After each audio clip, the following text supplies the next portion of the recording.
Hello, my dear student. Welcome to my channel Bright Future Chemistry with Sumit. आज के YouTube के channel में आपका स्वागत है। आज का वीडियो आपको देखने को मिलेगा जो आपको एग्ज़ाम के पर्पज़ से क्या बोले तो आज के एग्ज़ाम की बात नहीं है, बेसिक्स लेके आप कितने भी एग्ज़ाम केमिस्ट्री से रिलेटेड देंगे तो उसमें ये टॉपिक काफ़ी इम्पॉर्टेंट होने वाला है। तो ये टॉपिक जो है आइसोमेरिज्म, जिसे आप हिंदी में समावयवता बोलते हैं। समावयवता ये आपके ऑर्गेनिक में भी आता है और इनऑर्गेनिक में भी होता है। चाहे वो किसी भी क्लास का एग्ज़ाम रहा हो, वो आप 9th high school, first year, inter, MSc, graduation किसी भी के लेवल से देंगे। बस आइसोमेरिज्म क्या रहता है, ये एक बेसिक से लेके आप किसी भी एग्ज़ाम में जाएंगे तो ये पूछा जाता है। तो समावयवता अगर आपने नहीं पढ़ी है तो आपको पढ़ना ज़रूरी है। पहले अच्छा यूपी बोर्ड में ये इनऑर्गेनिक में पूछा था समावयवता, बट फर्स्ट ईयर के एग्ज़ाम में आपने खुद पहले पढ़ के रखा होगा ऑर्गेनिक में कि समावयवता क्या होता है, कितनी प्रकार की होती है। या क्या हो सकता है कुछ कंपाउंड्स नेम दे देते हैं और उसमें 2 कंपाउंड दे देंगे और उनका जो अणुसूत्र होगा वो सेम होगा, बस उनका स्ट्रक्चर क्या होगा अलग अलग होगा और बोल देंगे इसमें जो है कौन सी समावयवता पाई जाएगी या समावयवता किसे कहते हैं। मिनिमम देखा जाए तो ये सबसे पहले पहचानने के लिए ही देते हैं कि 4-5 वहाँ पे आपको स्ट्रक्चर दे देंगे और पहचानने को दे देंगे कि इसमें कौन सी समावयवता पाई जाती है। तो वो काफ़ी अगर नहीं आता, रटने पे चीज़ें नहीं आती, समझने पे आती। अगर इनको कॉन्सेप्ट क्लियर नहीं हुआ तो फिर आपको काफ़ी मुश्किल हो जाने वाली है। तो को समावयवता पढ़ने को मिलेगा, उसके टाइप्स और विद एग्जांपल आपको चीज़ें यहाँ पे समझने को मिलेंगी। तो इसलिए आप इस चैनल से जुड़िएगा और जो है क्या बोलते हैं ज़्यादा से ज़्यादा लोगों को शेयर करिएगा। टारगेट 90+ मार्क्स का जो है 2022 में यूपी बोर्ड का है। इसे अगर जिसको 90+ मार्क्स लाने हैं केमिस्ट्री में तो वो प्लीज़ ब्राइट फ्यूचर केमिस्ट्री से जुड़ जाइएगा। ब्राइट फ्यूचर यूट्यूब पर सर्च करिएगा, आपको यूट्यूब पे ओपन होकर आएगा।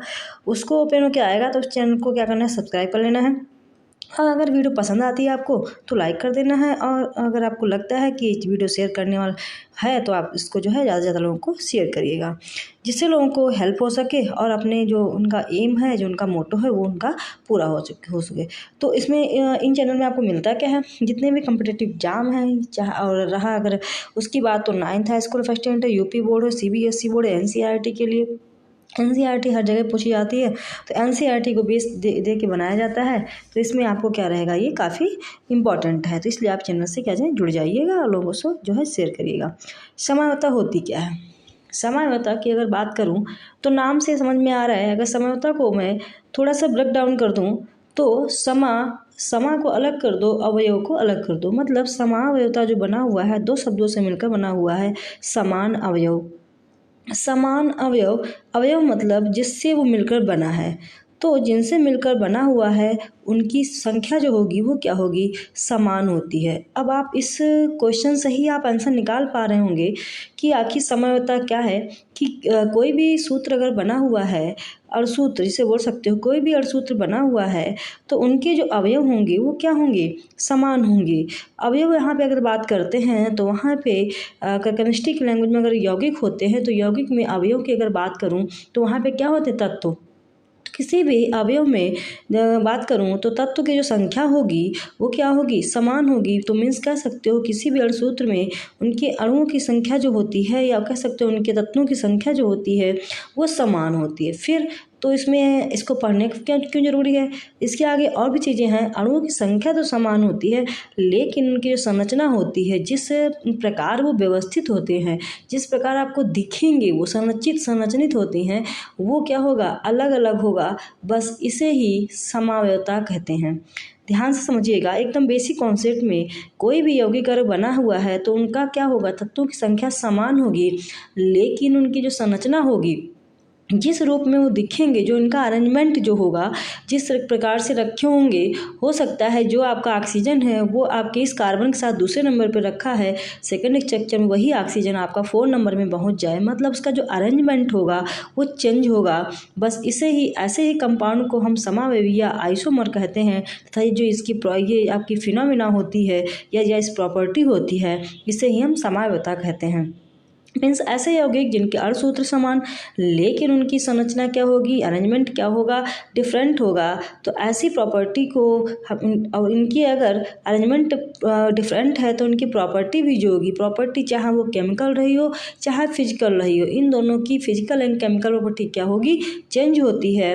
तो ऐसे कंपाउंड्स एक दूसरे के क्या कहलाएंगे, आइसोमर कहलाते हैं तथा यह प्रॉपर्टी उनका क्या कहलाता है, आइसोमेरिज्म कहलाता है। बात समझ में आई। ऐसे अणुसूत्र जिनके अणुसूत्र समान, तत्वों की संख्या समान लेकिन उनका अरेंजमेंट या उनकी संरचना क्या होगी, भिन्न भिन्न होगी। अगर अरेंजमेंट डिफरेंट है तो उनके जो प्रॉपर्टी होंगी, प्रॉपर्टी दो प्रकार की होती, फिजिकल एंड केमिकल, भौतिक और रासायनिक गुण।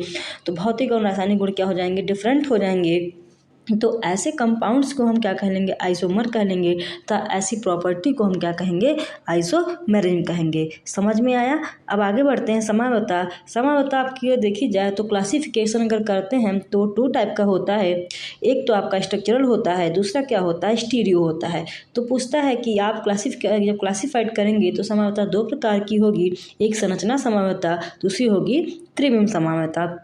संरचना मतलब संरचना के नाम से भी समझ में आ रहा होगा कि ऐसी समावता जिनके अणुसूत्र तो समान होंगे बट उनकी संरचना क्या होगी, भिन्न भिन्न होगी। तो ऐसी प्रॉपर्टी जो है वो क्या कहलाएगी, स्ट्रक्चरल आइसोमर। आइसोमर था यह इनका प्रॉपर्टी जो होगा स्ट्रक्चरल समावता कहलाता है, संरचना समावता कहलाता है। अब इनऑर्गेनिक में आपकी जो समावता होती है वो आपकी होती है 4 प्रकार की, जबकि ऑर्गेनिक में जो होती है वो आपकी होती है 6 प्रकार की। ठीक, इनऑर्गेनिक में अलग है, ऑर्गेनिक में अलग है, लेकिन इनकी कॉन्सेप्ट जो है वो सेम है। ठीक है, इनका कॉन्सेप्ट अलग है। ऑर्गेनिक में आपने पढ़ा था वो आपका क्या रहेगा कि जैसे मध्यावता हो गई, चलावता हो गई, त्रिविम मतलब कई सारी से समावता पढ़ेंगे उसमें। तो ये तुम्हारी क्या हो जाएगी ऑर्गेनिक में। इनऑर्गेनिक में आपको क्या होती है, 4 प्रकार की होती है। जैसे कि आप बोल देते हैं आयनन, बंधनी और उपसंयोजन संयोजन और विलायक और योजन या हाइड्रेट। आयनन समावता, बंधनी समावता, उपसंयोजन संयोजन समावता, विलायक योजन या हाइड्रेट। अब त्रिविम समावता 2 प्रकार की होती है, ज्यामितीय समावता और आपकी प्रकाशिक समावता। मतलब स्टीरियो आइसोमर 2 प्रकार की होगी, ज्योमेट्रिकल और ऑप्टिकल। ठीक है। अब त्रिविम समावता जो है काफ़ी पूछी जाती है। अब त्रिविम समावता भी ज्यामितीय गुण प्रकाशी पढ़ेंगे। अब संरचना समावता जो है 4 प्रकार की जो मैंने बताई, कौन कौन सी, आयनन समावता पहले पढ़ते हैं। तो इन पे क्या होगा, इनके अणुसूत्र से समान होंगे लेकिन जो इनके आयन दिए होंगे वो क्या होंगे, वो डिफरेंट होंगे। अणुसूत्र तो सेम होंगे बट जैसे मान लो उस पर आयन किसी की दिया है Cl-1 है, हो सकता है उसके साथ जो 2 Cl लग जाएंगे तो उसके 2 Cl- हो जाएंगे, या उनको आयनों में डिफरेंट होगा। मतलब ऐसे यौगिक जिनके अणुसूत्र तो समान होते हैं लेकिन जलीय विलयन में उनके आयन जो होंगे वो अलग अलग होंगे, उनमें ही आयनन समावता पाई जाती है। जैसे एग्जाम्पल भी है, आपने देखा जो CONH3 का होल 5Cl SO4। अब यहाँ पे SO4 पे अगर देखा जाए तो अब इनका अणुसूत्र तो समान है लेकिन दोनों में आयन जो हैं वो अलग अलग हैं। आयन की बात अगर करूँ तो यहाँ पे सल्फेट पे 2- है, यहाँ पे अगर देखा जाए तो सल्फेट पे 2- है। वही इधर अगर देखा जाए तो आपका Cl पे 1- है। तो दोनों में डिफरेंट आया, मतलब आयन का ही डिफरेंट, अणुसूत्र तो समान है।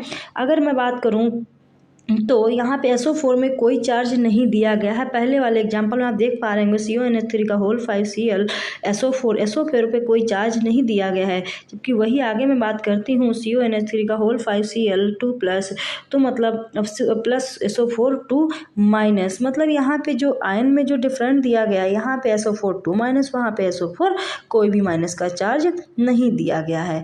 तो वो इसकी वजह से क्या, इनके आयनों में जिनके अणुसूत्र क्या है, समान है। अणुसूत्र समान के आयनों में इनके क्या है, डिफरेंट है, अलग अलग है, मतलब दोनों में भिन्नता है, इसीलिए इसे आयनन समावता कहते हैं। जैसे प्रथम यौगिक के जलीय विलयन में BaCl2 का विलयन मिलाने पे BaSO4 का श्वेत अवक्षेप प्राप्त होता है, जिससे विलयन में सल्फेट आयन की पुष्टि होती है। दूसरे यौगिक की बात करूँ तो जलीय विलयन में सिल्वर नाइट्रेट मिलाने पे AgCl का व्हाइट प्रेसिपिटेट प्राप्त होता है, जिससे क्लोराइड आयन की उपस्थिति सिद्ध होती है। जैसे इसमें बोला गया है कि कौन कौन आयन मिलाया गया है, तो इसमें AgCl बनाया गया है, उसमें आपका CSO4 देना। तो इसमें जो है आपका जो इसमें बना हुआ है वो AgCl बना हुआ है, उसमें CSO4 बना हुआ है, जिससे क्या है SO4 पे 2 माइनस Cl पे 1 माइनस, तो इनके लिए आयनन में क्या हो जाएंगे, डिफरेंट जो है आपके आयन होंगे। अब बंधनी समावयवता मतलब बॉन्डिंग की जो है डिफरेंट होगी, जिस नाम से आपके दिए गई हैं वही नाम आपके इसमें क्या होंगे, डिफरेंट होंगे। तो बोले वे यौगिक जिनके अणुसूत्र समान, अणुसूत्र तो सब में समान होगा, ये आपका कॉमन पॉइंट है। वे यौगिक जिनके अणुसूत्र समान मतलब अणुसूत्र से बोलते हैं जिनके अणुओं की संख्या समान, तत्वों की संख्या समान। वे यौगिक जिनके अणुसूत्र समान परंतु उनमें उभयदंती लिगैंड के दाता परमाणु जो होंगे वे भिन्न भिन्न होंगे, उसमें बंधनी समावयवता पाई जाती है।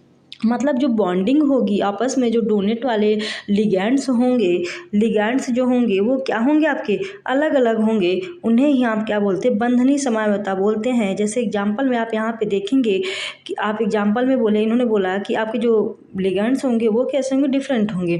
तो दोनों में देखिएगा क्या क्या डिफरेंट है। देखो अणुसूत्र समान है, देखो इसमें भी लिगैंड से दिया गया NO2 दिया गया, एक NH3 है, एक NO2 है। तो लिगैंड्स हमेशा जो है वो सेंट्रल मेटल के पास में होते हैं, वो छोटे से ब्रैकेट में होते हैं, पहचानने वो है जो छोटे से ब्रैकेट के अंदर होंगे और मतलब कि बड़े ब्रैकेट के बीच में होंगे, सेंट्रल मेटल के जस्ट बाद में होंगे। तो उन्हें आप क्या बोल देंगे, लिगेंड्स बोल देंगे। तो लिगेंड जैसे आपने देखा NH3 तो नीचे भी NH3 मतलब इनमें दोनों की समानता है। लेकिन दूसरा लिगेंड जो NO2 दिया गया है इसमें भी NO2 ही है, लेकिन देखा अरेंजमेंट चेंज है, वो NO2 ऐसे जुड़ा हुआ है, लेकिन ये NO2 जो ONO दिया गया है, ONO से ये क्या हो जाएगा, इनके जो है बॉन्डिंग में चेंजमेंट आएगा। इधर वो N और O2 जो जुड़ रहा था, एक N जो है O से ले रहा था, दूसरा O से जुड़ रहा था, लेकिन यहाँ पे जो दोनों O हैं वो दोनों डायरेक्ट अटैच हुए हैं, किससे, नाइट्रोजन से। तो इनमें बॉन्डिंग जो होगी वो डिफरेंट होगी, जबकि पहले वाले में वो एक N से जुड़ रहा है O और दूसरा O से जुड़ रहा है। लेकिन यहाँ पे जो दोनों ऑक्सीजन थे वो दोनों डायरेक्ट अटैच थे, किससे, नाइट्रोजन से। तो इनमें दोनों में क्या है, काफ़ी डिफरेंट है, मतलब काफ़ी बोले तो इनमें केवल बॉन्डिंग का जो है वो डिफरेंट है, इसीलिए इसे हम बंधनी बंधनी समावयवता या बॉन्डिंग आइसोमेरिज्म बोलते हैं। लेकिन दोनों का जो अणुसूत्र है इसमें भी O2 है, इसमें भी O2 है, वो क्या है, इक्वल है, इसीलिए से हम बॉन्डिंग समावयवता कहते हैं। अब से थर्ड आपकी उपसा संयोजन समावयवता, वह समावयवता जिनके उन संकुल यौगिकों में पाई जाती है जिनका धनायन व ऋणायन दोनों ही संकुल आयन हो। इन संकुल आयनों में लिगेंड के आदान प्रदान से क्या बोलते हैं, समावयवता बनती है। धनायन और ऋणायन होंगे तो उनसे जो है एक संकुल आयन बनेगा, और संकुल आयन बनेगा तो इनमें लिगेंड के आदान प्रदान से समावयवता बनेगी। आदान प्रदान से समावयवता बनती है, उसे ही हम क्या बोल देते हैं, आपकी उपसा संयोजन समावयवता। उपसा संयोजन समावयवता मतलब वो ऐसे यौगिक होंगे इसमें जो उपसा संयोजी यौगिक होंगे। दोनों में डिफरेंट क्या है देखिएगा। अब इसमें जो देखा गया है आपने कि इसमें जो बने हुए हैं आपके, देखो सेंट्रल मेटल जो लिए गए हुए थे वो दोनों में सेम थे, लेकिन इनका अरेंजमेंट चेंज हुआ है। दोनों में अगर सूत्र में देखा जाए तो CONH3 CrCN6, इधर क्या बोल दिया गया, उधर का अब इसे सेंट्रल मेटल का अरेंजमेंट चेंज कर दिया गया, इधर CrNH3 COCN6, मतलब क्या हुआ है, अरेंजमेंट जो ट्रांसफर किया गया है, CO की जगह Cr है, Cr की जगह क्या है, CO है, मतलब क्रोमियम और कोबाल्ट में क्या किया गया है, अरेंजमेंट आपका चेंज किया गया है। तो अब यही अरेंजमेंट जो चेंज है, इसीलिए ये क्या बोलते हैं, उपसा संयोजी समावयवता है। उनके अणुसूत्र तो समान है, लेकिन इनके उपसा संयोजन में जो यौगिक हैं, जो आपके कॉम्प्लेक्स जो आयन बना रहे हैं वो धनायन और ऋणायन का, वो उनमें क्या है, डिफरेंट है, इसीलिए इसे क्या बोलते हैं, उपसा संयोजन जो है समावयवता बोलते हैं। नेक्स्ट आपका विलायक योजन या समावयवता या हाइड्रेट समावयवता। अब हाइड्रेट इसलिए बोलते हैं क्योंकि ये जो है जल के अणु में, या मतलब हाइड्रेट मतलब जो है H2O के ही लिए ये होती है। और दूसरी बात क्या होती है, विलायक योजन मतलब ये एक तरीके से जल के अणु में जो डिजॉल्व हो जाएगा उसके लिए एक लिगैंड्स के लिए बात बोली जाती है। जैसे कि वे संकुल यौगिक जिनके अणुसूत्र तो समान परंतु एक ऐसे समावयवी जल के अणु लिगैंड्स के रूप में, तो दूसरे समावयवी कुछ जल के अणु क्रिस्टलीन जल में होते हैं, मतलब उनके अणुसूत्र तो समान होंगे, लेकिन जो समावयवी होंगे वो जल के अणु लिगैंड्स के रूप में होंगे, दूसरे समावयवी जो होंगे वो जल के अणु क्रिस्टलीन जल के रूप में होंगे। कुछ तो जल के अणु जो होंगे वो लिगैंड्स के रूप में होंगे, कुछ जल के अणु क्या होंगे, क्रिस्टलीन के फॉर्म में होंगे। ठीक है। अब त्रिविम समानता क्या होती है, जैसे दो प्रकार की बताई थी मैंने, संरचनात्मक और कैसे बताई थी त्रिविम समानता। तो त्रिविम समानता क्या होती है, जिनके अणुसूत्र तो समान होते हैं लेकिन उसमें क्या होता है, उनमें परमाणु तथा समूहों की आकाशीय व्यवस्था जो होगी वो क्या होगी, भिन्न भिन्न होगी। इनकी जो परमाणु जो होंगे इनका त्रिविम मतलब ये ट्राइगोनल जो है ये इनका अरेंजमेंट होता है। तो इनके जो ट्राइगोनल होंगे वो उनकी जो आकाशीय व्यवस्था से बोल सकते हैं, जो ऊपरी जो अरेंजमेंट होता है वो डिफरेंट होता है और एक दूसरे के त्रिविम समावयवी भी होते हैं, इसीलिए इसको बोलते हैं त्रिविम समानता। ये दो प्रकार की होती है, एक तो त्रिविम समानता, दूसरी एक तो होती है ज्यामितीय समानता, दूसरी होती है प्रकाशिक। अब ज्योमेट्रिकल में क्या होता है, मतलब इनमें क्या होता है, उपसम संयोजन संख्या 4 वाले यौगिक संकुल यौगिक जिनकी ज्यामिति सतली वर्गाकार, उनमें एक ज्यामितीय समानता होती है।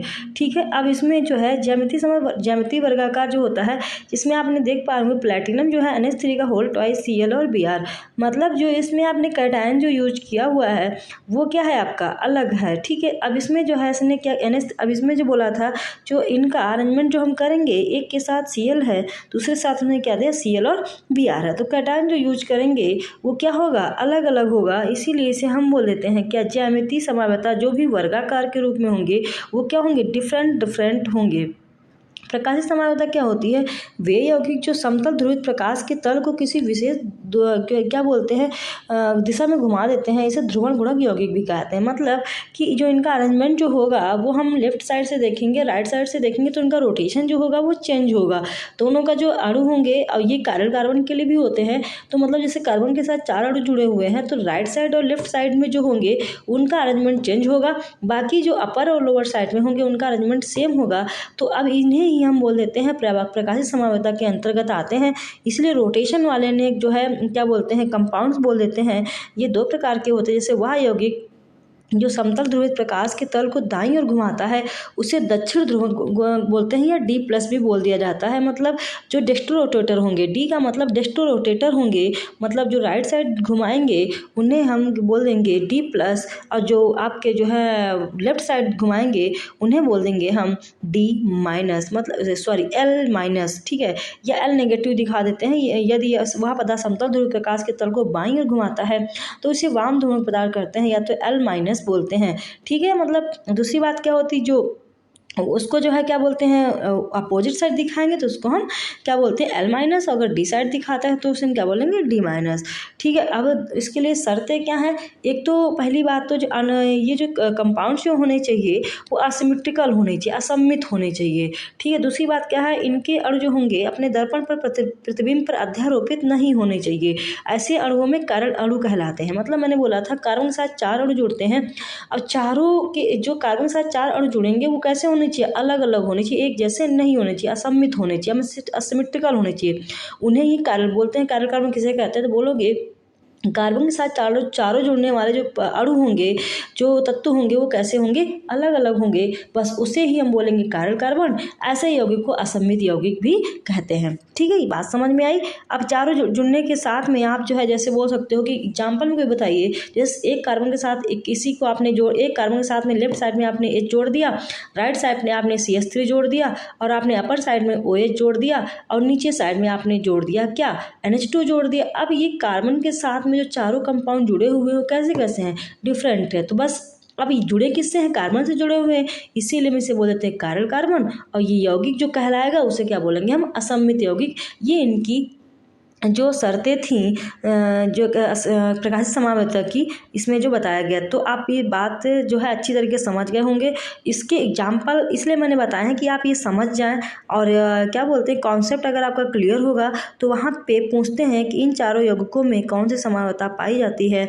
इसमें जो है या हो सकता पूछ दें कि इनकी समानता जो है क्या नाम होगा, या इन चारों की समानता छांट के हमें बताइए, ऐसे भी क्वेश्चन पूछते हैं। तो पहचानने के लिए नेक्स्ट वीडियो आपको मिलेगा, तो पहले आप इनको क्या करिएगा, अच्छे से जो आप नोट्स बनाएंगे उसको अच्छे से एक बार क्लियर करेंगे, कॉन्सेप्ट क्लियर करेंगे, उसके बाद जो है आप पहचानेंगे। अब उसके बाद में इसी में आपको पढ़ने को मिलता है वो क्या बोलते हैं, आईपीएससी, इनऑर्गेनिक के आईपीएससी। ऑर्गेनिक के आईपीएससी तो अब तो 10th के सिलेबस में है, और जबकि वही 12th के सिलेबस में इनऑर्गेनिक के आईपीएससी हैं। तो नेक्स्ट वीडियो में अगर आपको लगता है कि आपको आईपीएससी पे वीडियो चाहिए, इनऑर्गेनिक के 10th के सिलेबस के लिए चाहिए तो ऑर्गेनिक पे, तो जैसे भी आपको आईपीएससी चाहिए 10 मतलब ऑर्गेनिक के चाहिए या इनऑर्गेनिक के या दोनों चाहिए, तो कमेंट करके इस वीडियो में जरूर बताइएगा, जिससे आपको वो वीडियो आपको एग्जाम के पहले मिल सके। क्योंकि आप जान रहे होंगे एग्जाम आपका जो लगा हुआ है, इसीलिए आपको बराबर वीडियो मिल रही है, जिससे आपको कुछ हेल्प हो सके। और हैंड रिटन आप एक बार सरसरी नज़र से देख लेंगे, आप नोट्स नहीं भी बनाएंगे तो आप प्रॉपर अगर ये चीज़ें देख लेंगे तो वहाँ पे आप अच्छे से परफॉर्म कर पाएंगे। तो इसी पर्पज़ से ये आपका जो है वीडियो बनाई जा रही है, बराबर आप डेली टू डेली आपको जो है वीडियो मिल रही है। तो इसीलिए आपको क्या करना है, एक सरसरी नज़र से वीडियो को जरूर वॉच करके जाना है। अगर आपको जिस टॉपिक पे आपको लगता है कि अभी तक तैयारी नहीं हो पाई है और आपको उस टॉपिक वीडियो चाहिए, तो प्लीज़ जो है इस जो है वीडियो के नीचे आपको कमेंट बॉक्स होगा, उसमें कमेंट कर दीजिएगा और लोगों को ज़्यादा से ज़्यादा लोगों को शेयर करिए, जिससे आपके सारे फ्रेंड्स अच्छे मार्क्स से पास हो पाएँ और आप भी कह सको कि हाँ, हमने भी फ्री फॉर्म में पढ़ाई की हुई है और मेहनत से पढ़ाई की हुई है और हमने अच्छे मार्क्स अचीव किए हुए हैं। ठीक है, तो आप अपनी बराबर कंटिन्यू पढ़ाई में जुटे रहिएगा। नेक्स्ट एग्जाम के लिए आपको best of luck. Okay, bye bye, जय हिंद।